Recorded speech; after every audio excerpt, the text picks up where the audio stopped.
मध्यकाल भारत का एक स्वर्णिम इतिहास रहा है।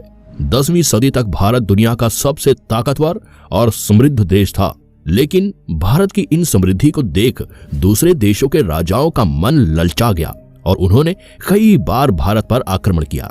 इस दौरान अखंड भारत के बड़े हिस्से पर कई राजपूतों, मराठाओं और दूसरे छोटे शासकों का राज था, जिन्होंने कई सदियों तक विदेशी शासकों को भारत में घुसने से रोका।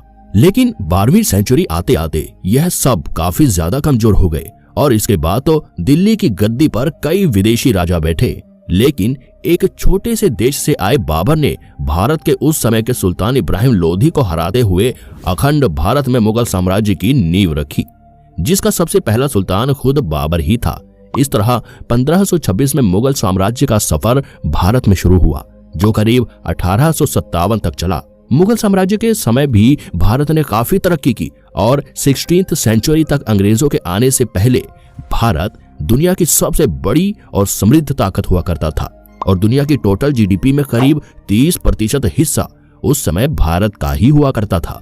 इसका एक कारण यह भी बताया जाता है कि जहां 12वीं सेंचुरी से पहले तक भारत पर किए जाने वाले आक्रमणों में राजा भारत से लूटी हुई संपत्ति को अपने देश में ले जाया करते थे, तो वहीं मुगल शासकों ने भारत की समृद्धि और धन को बाहर ले जाने की बजाय यहीं पर रहकर राज करने का फैसला किया।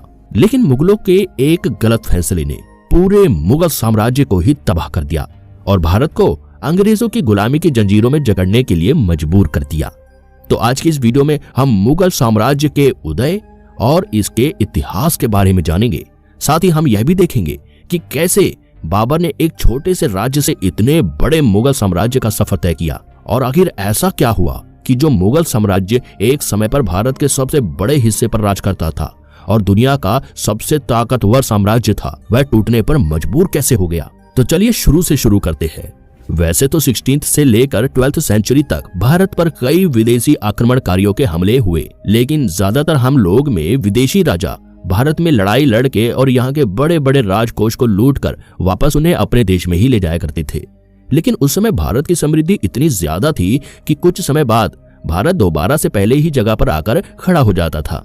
ऐसे में कुछ मुस्लिम शासक ऐसे भी हुए जिन्होंने भारत का लूटा हुआ खजाना या समृद्धि बाहर ले जाने की बजाय भारत में ही शासन करना शुरू कर दिया। अखंड भारत के इस्लामिक एम्पायर की शुरुआत मोहम्मद घौर ने की थी। मोहम्मद घौर आज के अफगानिस्तान से दिल्ली तक आया था और 1175 में उस समय भारत के बड़े बड़े राज्यों और दिल्ली को हराते हुए मोहम्मद गौरी ने भारत पर इस्लामिक शासक का प्रारंभ किया था। इसी तरह गजनवी एम्पायर का जन्म हुआ, जिसने मोहम्मद गौरी के साम्राज्य को आगे बढ़ाते हुए 1526 तक भारत के एक बड़े हिस्से पर राज किया।